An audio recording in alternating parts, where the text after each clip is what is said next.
Hello. This training requires a training certification form.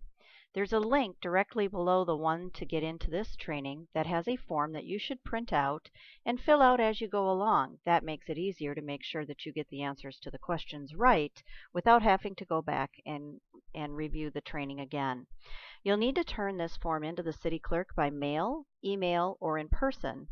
I'll also allow you to turn this in to the chief inspector, but you will not be compensated for your training until the certification has been completed and returned and is in my hands. Hi there, my name is Lori Stotler and I am the Beloit City Clerk. One of my responsibilities in administering elections with the City of Beloit is to assist people in training so that they completely understand their role. This video is being a greeter at the polling place as well as election registration officials. So let's get started with the election registration official piece, and if at the end of this you still have questions, please reach out to me directly at my office, email me, and of course I'm going to be available on election day too. So let's get started. If you've never worked at elections before, let me share a few things about working at the elections. First of all, it's a very long day. When you begin at 6 or 7 in the morning and work until 8, 9, 10 o'clock at night, you'll want to make sure that you wear layers. It's hard to know if it's going to be hot or cold and how often you're going to be moving around. Wear comfortable shoes. Tennis shoes is a great idea for a day like today. Feel free to bring your own water or beverage. If you like tea or soda, bring enough to get you through the day. Many polling places have potlucks or they share a dish. We will try to also give you an opportunity to go out for a break. But if you want to bring a snack, that's perfectly okay. And then, of course, get a good night's rest before Election Day. It's going to be a long day, and I need everybody to be ready to go. It's important that you arrive on time, that you get in, sign the timesheet, and find your name badge, and then just try to be as helpful and patient in the morning as you can, helping the chief inspector get going. I'm going to ask that we refrain from using cell phones and tablets when voters are present. We want to make sure that they're getting our prompt attention. If there happens to be a lull or you need to take an important phone call, that's okay, but please communicate that so it's not frustrating for other poll workers. If you need a break, inform the chief before leaving the floor. And do your best work. I need you to write legibly and be complete. If I can't read the form, then we've wasted our time and I'm having to track down the voter to get the information. So please make sure that everything is written legibly and complete. And of course, I need you to stay until the work is complete that day. It's a long day. Everybody wants to go, but the chief can't do it without you. Electioneering is any discussion or wearing of clothing or signs or anything that will influence the outcome of an election. And as poll workers, we want to make sure that elections are carried out openly, fairly, and impartially. So leave all political stuff at home today, including your opinion. We want to be careful how we act with our body language and not to get drawn into discussions or interactions with voters, even if we feel the same way as them. Be careful not to coach a voter. We cannot explain beyond what is written on the ballot. You can help a voter. You can assist them by reading the ballot, going to the polls with them. You can even help them mark the ballot if you know how to follow the assisting rules. But electioneering within 100 feet of the entrance to a polling place is illegal, and the chief inspector can ask you to leave if they witness you engaging in electioneering.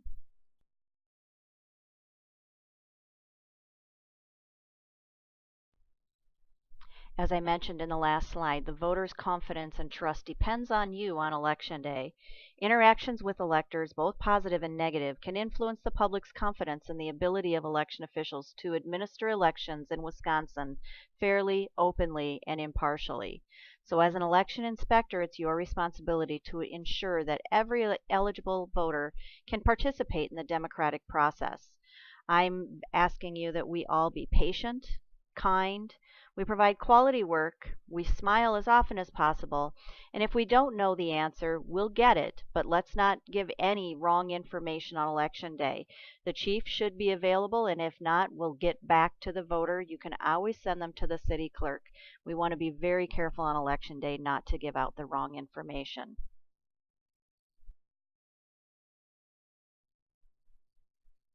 Today your title is Election Registration Official, and you've been appointed by me, the City Clerk, to assist with voter registration on Election Day. I appreciate your help during a particularly high turnout election. Your being here today on Election Day will help ease the other election inspectors' workload as they process voters through, provide them ballots, and assist them with other things. So your voter registration assistance today is very welcomed and appreciated.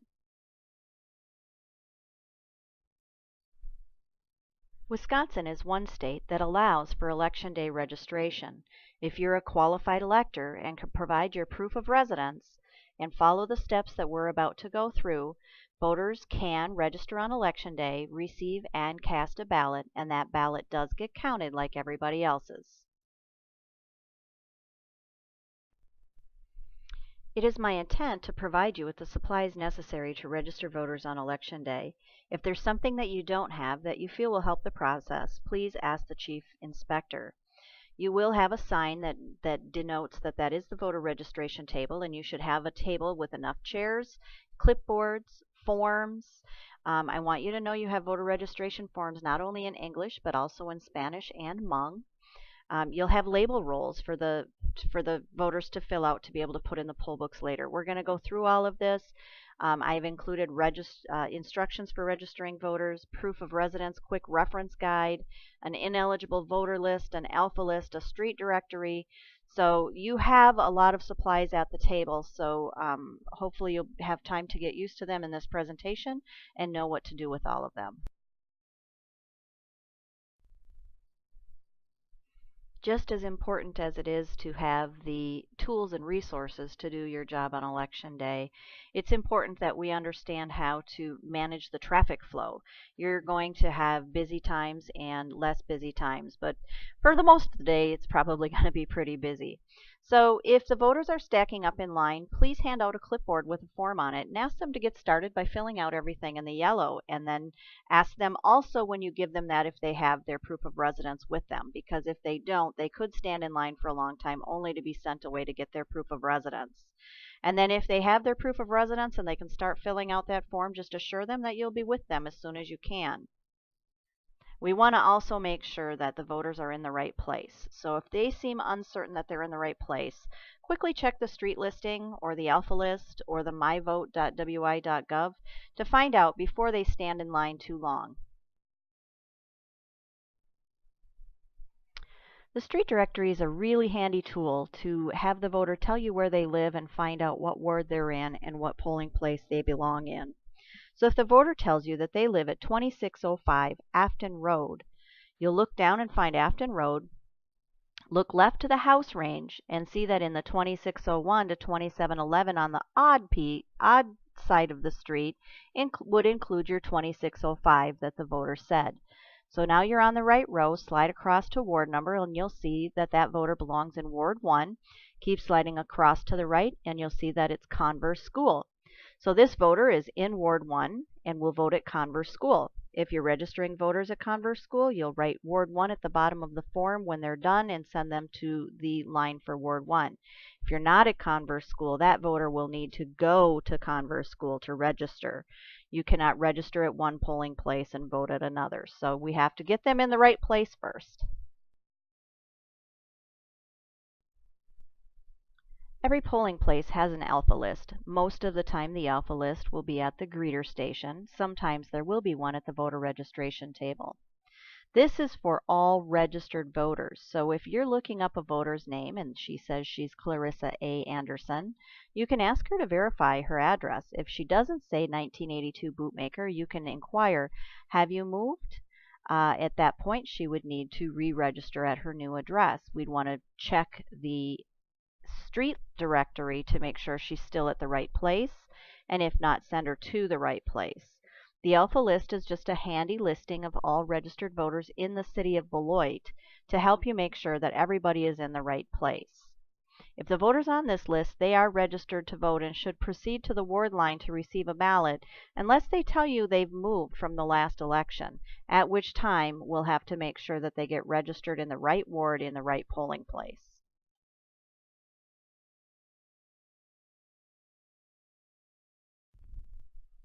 If you have a smartphone with you or a tablet with you and have access to Wi-Fi, or if we've provided you a laptop, I can't encourage you enough to use the myvote.wi.gov application. Here you can search by address to help a voter find their polling place. As you can see on this screen, I typed in 100 State Street, Beloit 53511, and it brought up that I would belong at First Congregational Church in Ward 16. That is where you should have the voter proceed to in order to cast a ballot on Election Day once they're registered. This is a very, very handy tool, and if you have the electronic application and ability to use it, I highly encourage you to do so. The voter flowchart in this slide has probably more information than you need on it. If you look at the column that says not registered and follow it down, complete same-day registration. Then you get to the proof of residence provided in green or no proof of residence provided in red. I want to make sure that you understand that it's important that we ask voters up front if they have their proof of residence with them today, because the law is that every voter registering on Election Day must provide proof of residence. So if they don't have that proof of residence, they won't be voting. So a good script here would be, are you here to register or re-register today? If they say yes, proceed by asking, did you bring your proof of residence with you? If they say yes, verify that they are in the right polling place and ward, and then proceed by having them fill out the EL 131 voter registration application. If they say no, explain that all voters registering for any reason are required to provide proof of residence and help them determine if they have a document they could retrieve and return with before 8 p.m. tonight. People who do name changes, such as getting married, that still live at the same address are still required to provide proof of residence that has their full name and address on it. So I wanted to be very clear on this slide so that everybody understands that if you don't have proof of residence, you cannot vote on Election Day if you're registering on Election Day. So again, if you are registering to vote on Election Day and do not provide proof of residence, you cannot vote.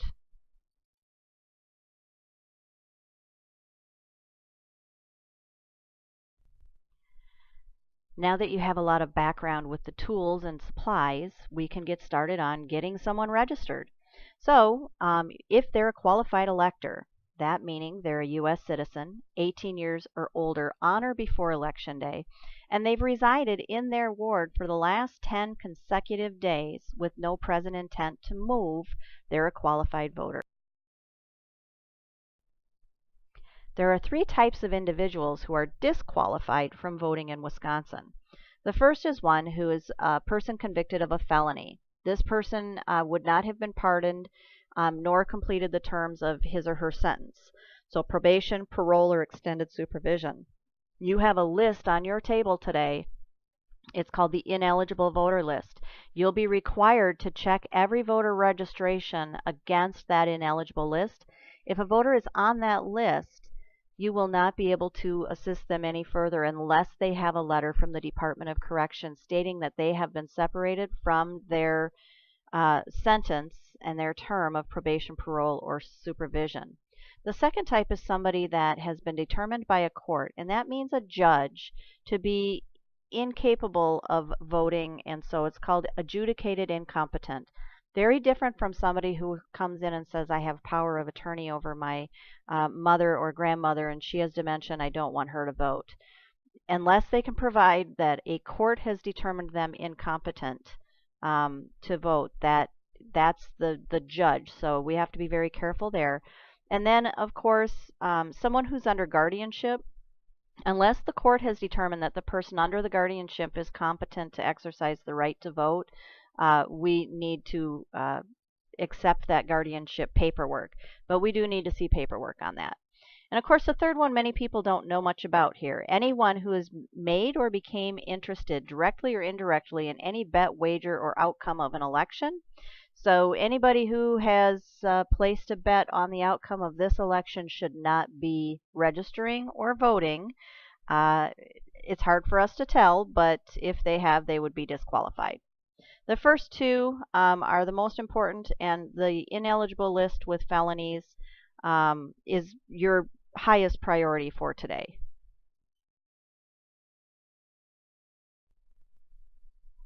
Now that you have a little bit of background on eligible voters and ineligible voters, eligible voters need to do two things to register to vote on Election Day. They simply complete the voter registration application. I'll sometimes refer to it as the EL 131, which is the state's form name, and they need to provide proof of residence. We're going to go into more detail here ahead on those two items.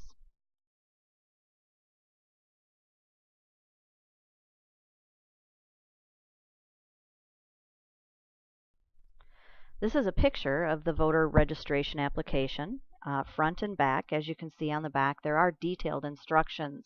You will have some laminated copies of that detailed instructions, and the front of your voter registration applications will have highlighted in yellow what I absolutely must have in my office in order to reconcile after the election is over. Section 1 tells us the reason for the application, the county, and the municipality of residence. There are three dials next to Section 1. A voter is new if they are not currently registered to vote anywhere else in Wisconsin, even if they've been registered to vote in Wisconsin in the past. We might hear very often on Election Day that they've registered and voted here before, but the state does a 4-year maintenance that makes anybody that doesn't vote every 4 years inactive. This voter may have become inactive and will need to recomplete the voter registration form and select new Wisconsin voter. The name change is required to update if you change your name. It may take some time for a voter to receive proper documentation of their new legal name. A registered voter may continue to vote using their former name until the necessary documentation to re-register is received. For example, somebody who got married in September or October might not have the new documentation yet, and we will allow them to vote under their old name until that new documentation has been received. And the third one is an address change. So a registered voter is required to update their registration if they wish to vote from their new address. I will already have completed the city and the county on your forms, so we just want to make sure one of those three dials is complete.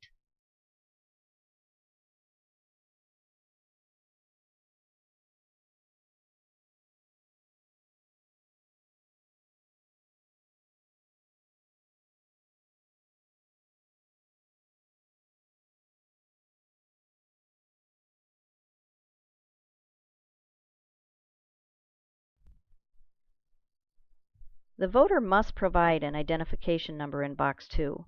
This doesn't require a visual confirmation from us, the election inspector, and the elector may just write it down and recite the number if he or she chooses. An elector cannot be required to show his or her driver's license, state ID card, or social security card as a condition of registration. If a registrant has been issued either a Wisconsin driver's license or state ID card that is unexpired, the registrant must provide the number and the expiration date, even if the registrant's driving privileges have been revoked. Also, if the registrant has a Wisconsin driver's license or state ID card that is unexpired, but they don't have the number or expiration date readily available, they can call the DMV on their own phone, option 1, to look up the information and provide it that way. If the registrant has either a Wisconsin driver's license or state ID card that is currently expired or canceled, request that the voter provide the identification information if available, but that registrant must provide the last 4 digits of the social security number as well. So, if the registrant has not been issued a Wisconsin driver's license or state ID card, then they should provide the last 4 digits of their social security number. Sometimes, in very rare instances, they may have neither. That's where they would select that dial to the right there and indicate that to us. Sometimes voters have moved here from out of state, have not surrendered their out-of-state driver's license and set it up yet. That's where we would get those last 4 of the social. We've had 1 or 2 instances where either a very old farmer who was born on the farm never registered with the government and so didn't have either. Either way, this is the voter's responsibility, but we must have a number or they declare that they have neither before we can move forward.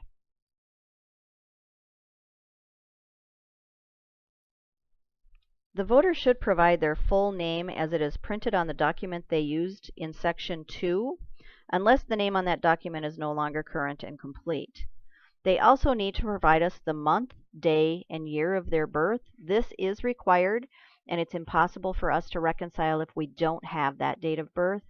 I can't stress enough to you as the registrant to be double checking that we have the full name and date of birth of every elector.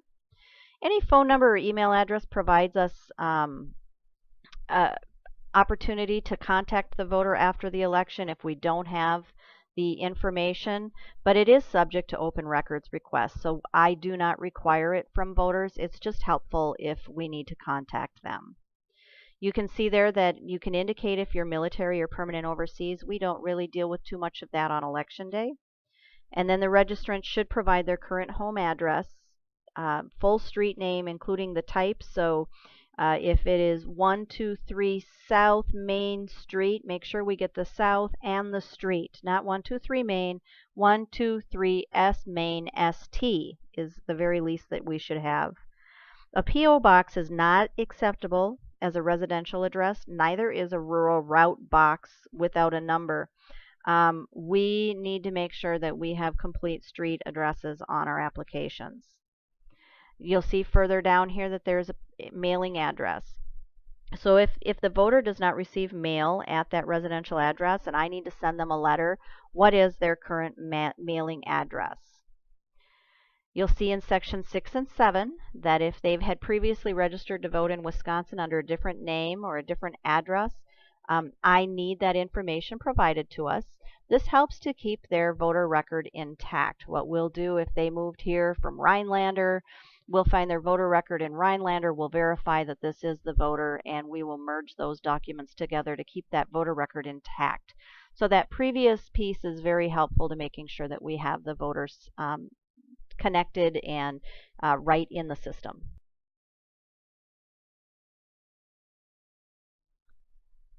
Section 8 speaks to whether or not a voter would need accommodations such as a wheelchair, curbside voting, access to Braille. They can tell us that there.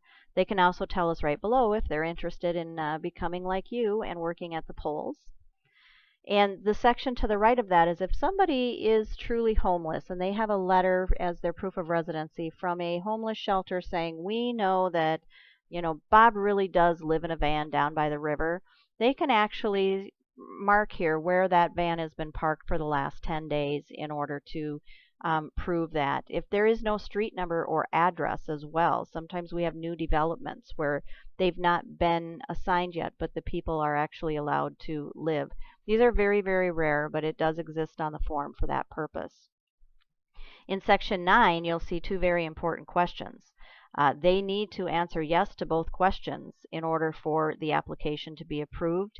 If they do not answer yes to the fact that they are a U.S. citizen or that they are 18 years of older on or before Election Day, you would need to reject their application. They cannot vote unless they answer yes to both questions. In section 10, the voter should read this language before certifying that they are an eligible elector and that they've resided in their ward for the last 10 days. They also should read to understand that they are not a disqualified voter and that they understand what they filled out. Once they've read that, they should sign in box 11 and put today's date. Those 4 boxes to the right of today's date is where you, the election registration official, will record the proof of residence. We're going to go through that in detail here in a little bit. You can see right below there that falsification of information on this form is punishable under Wisconsin law as a Class 1 felony. Anytime we detect that there is voter fraud taking place, we collect the information and we supply that information to the district attorney for investigation and possible prosecution.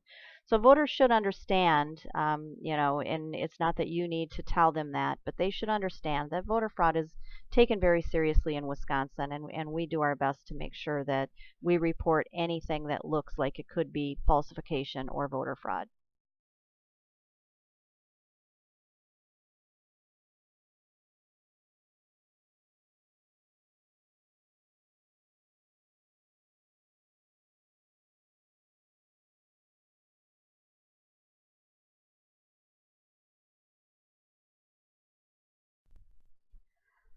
Once the voter says they've completed the form and that they're ready to move to the next step, it's your turn to check that the form is complete and that it is legible.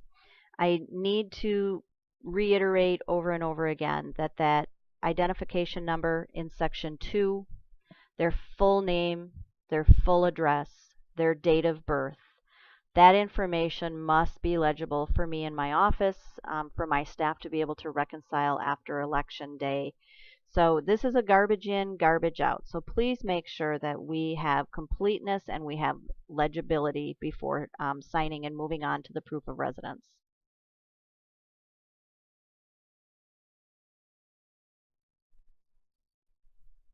Now I need you to just take a quick minute and grab the ineligible voter list, and it's all alphabetical.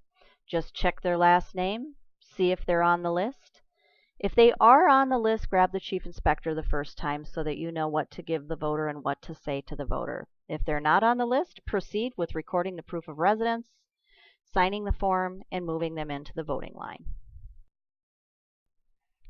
So here where you sign, you are the official signature. You're the registration official, so sign there, put today's date, and then you'll see that I need you to record the ward number. Please double check that on the street listing before writing that down, just as a double check that we have the person in the right ward. Assigning people to the wrong wards is the #1 error in voter registration. That and not getting the date of birth or the ID number. So those items are very important. Make sure and record it for me.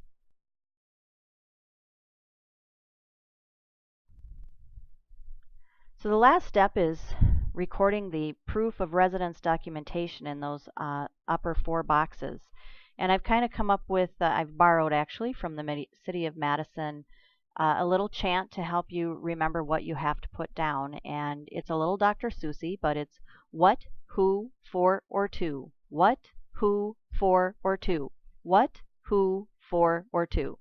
So if you can keep that in your mind, you can understand that you're going to provide the what, which is the type of proof of residence, the who, which is it a utility bill from AT&T? Is it a bank statement from BMO Harris? Is it a insurance statement from State Farm? So the what, the who, and then the for and the to is the number of digits you'll need to record based on the length of the account number. So let's find out what some of those proof of residences look like.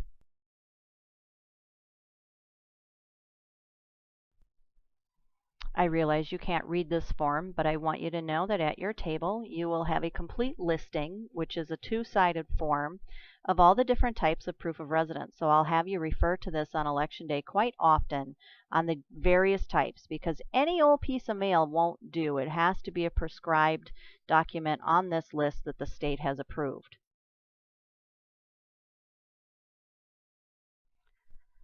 Here I've just zoomed in on the most common proof of residence documents that voters bring in. It's very important that you understand that it must include the voter's current first and last name and the full residential address. So it can't just say L. Stotler, it would need to say Lori Stotler. And the current registration residential address would have to have the full 100 State Street, Beloit, Wisconsin 53511. Many people can use their Wisconsin driver's license or state ID card as both their proof of residence and their photo ID when they get to the ballot table. Any other identification card or license issued by a government body, there's many different forms here. A real estate tax bill, a university, college, or technical college ID card. They recently said that it could be expired as long as you're on the student listing. And for Beloit College students, I do get an updated student listing from the bursar's office prior to the election, and they are at each polling place applicable to Beloit College. We'll accept utility bills, a gas, electric, telephone. We'll accept bank statements. Paychecks and pay stubs. Now, many of those are done electronically through direct deposit in today's world, but a lot of times you'll get a direct deposit email confirmation, and sometimes that has that information on it, and they can provide that to us. A check or other document issued by a unit of government. So this would be maybe a Social Security check at the end of the month, disability benefit check from the government, a tax return check from the IRS. So this is not just a check from a bank. This has to be issued by a unit of government. A letter on public or private Social Security agency letterhead identifying a homeless voter, and I kind of referred to this a little bit earlier. Many times people go to the Salvation Army on a daily basis, but they're living on a park bench or under a bridge or somewhere they're couch surfing. The service agency can say, you know what, I know that this person has been staying in this area for the last 10 days, and I'm willing to vouch for that. We also can do a residential lease. So you would use the effective date, so the date that they moved in as their account number, and an intake document from a residential care facility, which we wouldn't really see on election day. So those are the most common types used by voters. Most of the time, that's what's going to do it. We do get some pretty tough ones once in a while, and we kind of have to treat them as a one-on-one basis. But now, how do you record these when you get them? Let's look at that. As you can see here on the top statement of a monthly bill from AT&T, we can record that what, who, for, or to. So in the what, you can write utility, or U for utility, W for Wisconsin, state ID, DOT type situation, bank, B for bank, but utility or U. The who is AT&T. The for or to. Now in this one you can see that that account number is pretty extensive. It's a good dozen digits. So if it's more than 6 digits, you're going to record the last 4. So if somebody uses their Wisconsin driver's license, that's more than 4 digits. Record, or more than 6 digits. Record the last 4. If it's just less than 6 digits, like some of the Beloit utility accounts, I believe, are less than 6 digits. At that time, you only have to record the last 2. If it's easier for you to record the entire account, that's okay if it's a short one, but we prefer to have the 4 or 2 based on if it's longer than 6, record 4. If it's shorter than 6, record 2. That is the state guideline, and that is how I would like to see it done. So what, who, for, or to in this situation would be utility AT&T 9105. I need to include this slide here because sometimes we as election officials get confused between whether or not a voter is providing proof of residence or photo ID, and they are very, very different things. So when you're doing proof of residence, only a current and valid Wisconsin driver's license or state ID card with the voter's current name and address qualifies as proof of residence. So any document that they're giving to us must be current and valid, meaning unexpired, not suspended, not revoked. When we get to the whole photo ID piece and we're issuing ballots, then we have some differences that we need to look at because the law is different on what we can accept over there. In the case of providing proof of residence in order to register a voter, though, we are talking current and valid. Once you get over to the photo ID booth, the law changes, and I know that's confusing for voters. I just can't have it be confusing for election officials. So proof of residence and photo ID laws are quite different. Providing documents for where you live requires a current and valid document. The rules are very different, and I just want everybody to know this and remember this so that when we get to election day, people are not confused about what we're using for what. When you're registering voters, it's got to be a current and valid, current name, and current address.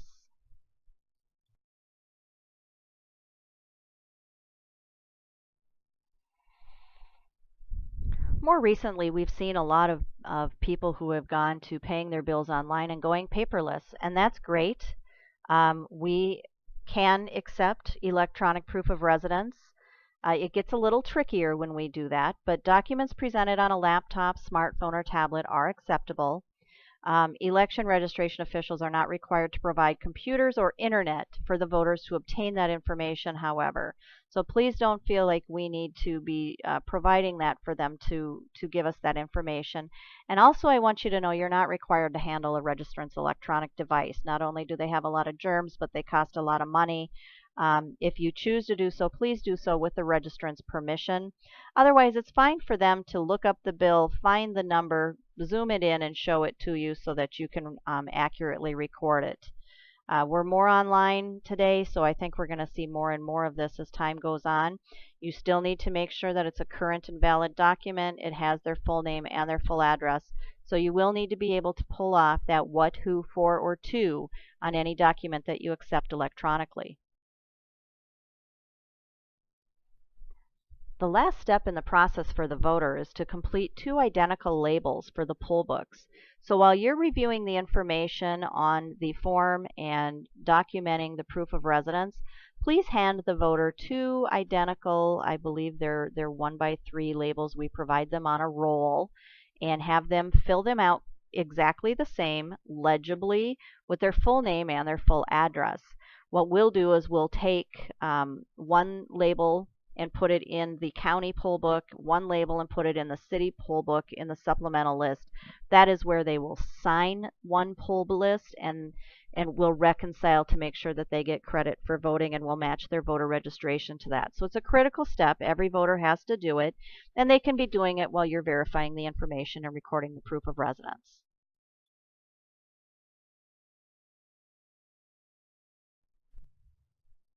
I hope it's sounding repetitive and redundant by now, but give it one last look. Scan the voter registration application one last time to make sure that we have that identification number, that we have the voter's full name, the full date of birth, and previous information if applicable. Make sure the voter has signed the form. Did you sign the form? Did you record the proof of residence? Did you check this registration against the ineligible list? And did you record the ward based on the street listing at the bottom of the form? If so, it looks like we have a completed voter registration and someone ready to vote. Now that it's time to send the voter on, you'll give the voter the form and the 2 identical labels, and you'll send them to the poll book table. Now, in many of the wards that you're working in, the polling places, the lines are divided by the ward. So make sure that you get them in the right line so they don't go to the wrong line, stand there, and then have to stand in line again. So make sure that the handoff is being done properly so they're getting in the right line. They will put these in the poll book. A voter number will be assigned and written on the EL 131, right where you recorded the what, who, for, or to. We'll put the voter number. And then the voter will sign the poll book and be issued a voter slip to take to the ballot table so that they can finally vote their ballot. As you can see, voter registration on election day is a little bit more cumbersome than doing it ahead of time, but it is something that we offer, and it is something that I want to be staffed for because I do expect a lot of it. So thank you for understanding this and if necessary, going through it more than once so that we do a great job.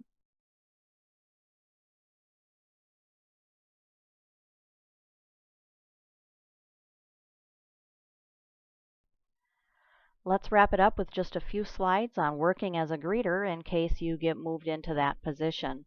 I can appoint 1 additional election inspector as a greeter at the polling place, and during these high turnout elections, I tend to have greeters at every polling place. Greeters acknowledge the voters and assist them in opening the doors if needed, acknowledging that maybe there's a curbside voter outside that needs some attention, so we'd be flagging down the chief inspector to get that started. You also serve as a resource for answering questions about the polling place and where a voter needs to go in order to register to vote or receive a ballot. If the layout of your polling place allows for it, a table near the entrance of the voting room is set up for a greeter station. You'll have lots of supplies out there. 1 or more election officials will be stationed to greet the arriving electors. You're a little bit like the hostess with the mostest, just confirming that they're in the correct place. There's some do's or don'ts I want to go over with you on this, but one thing that you'll see I have in the yellow is that greeters should not be checking the photo ID. That is only done at the poll book table. You may remind voters to find their eyeglasses if needed for signing the poll book, as well as having their photo ID ready to show at the poll book table, but do not check their photo ID at the greeter table. You are only asking them to have that ready to keep the traffic flow moving. We had some problems with this in April, and I just need to reiterate that we should not be checking the photo ID. That is done at the poll book table only. A voter should only show that photo ID one time at the poll book table. As with the other stations at the polling place, the greeter has tools and resources in order to do a great job there. I'll provide an alpha list. We went through the alpha list. It has all the registered voters as of November 4th. You'll have the street listing, so if somebody is new to town, you can look them up and make sure they're in the right place and in the right ward. You'll have a folded ward map, so a pretty large map of the city that can help people get around if they need to go from one place to the other. You'll have some sample ballots. You'll have some election worker application packets. So you'll have some additional information that you'll be able to use as a resource. Going over some do's and don'ts. If you see something, say something. Anything that seems unsafe, anything that seems to be threatening, whether it be people or the weather or water on the floor, please say something. So we need to keep the polling place as safe as possible and keep any incident from happening. Do allow voters to ask for information. If you don't know the answer, though, we'll get the answer, but we have to be very careful not to give out the wrong information or be too anxious to send somebody off. Offer to look up for them in the Alpha directory if they don't know their ward, but if they come in and they appear to know where they're going and you say, do you know what ward you're in, and they say yes, then just let them proceed to their ward line. Many voters in this city have done this dozens of times, and we don't need to stop every single voter at the greeter table. If somebody does want to be ensured that they're in the right polling place, if they're new to the city of Beloit or if they haven't voted in a while, certainly look them up. But those that seem to know where they're going, don't stop them. Also, if you're using the street directory or the alpha list to send someone to another polling place because they're in the wrong place, grab another poll worker before you send them away and have them verify your information. So just if you're telling Bob that he needs to go from Hackett to Converse, grab somebody and say, I looked this up, I just need to verify that they do indeed need to go from Converse to Hackett. Will you double check? We have had a lot of people sent to the wrong places and running around town on election day. Having someone double check your work and verify that we are indeed sending them to the right place can save us and them a lot of frustration. Again, I'll tell you, do not ask to see the voter's ID. So that is just a big no-no. And do not give information that you don't have the answer to. So as much as we want to be helpful, we have to be careful not to guess at information. Elections are very specific and very important, and if we don't know, it's okay. There's a lot that we don't know. We'll look up the information. We have election day manuals, election administration manuals. We have access to the state, so we'll look it up. So as a greeter, you're really going to be a resource for people. Most importantly, as that gatekeeper at the front, if you see something, say something. We want to make sure that we keep it safe for all of you and for all of the voters.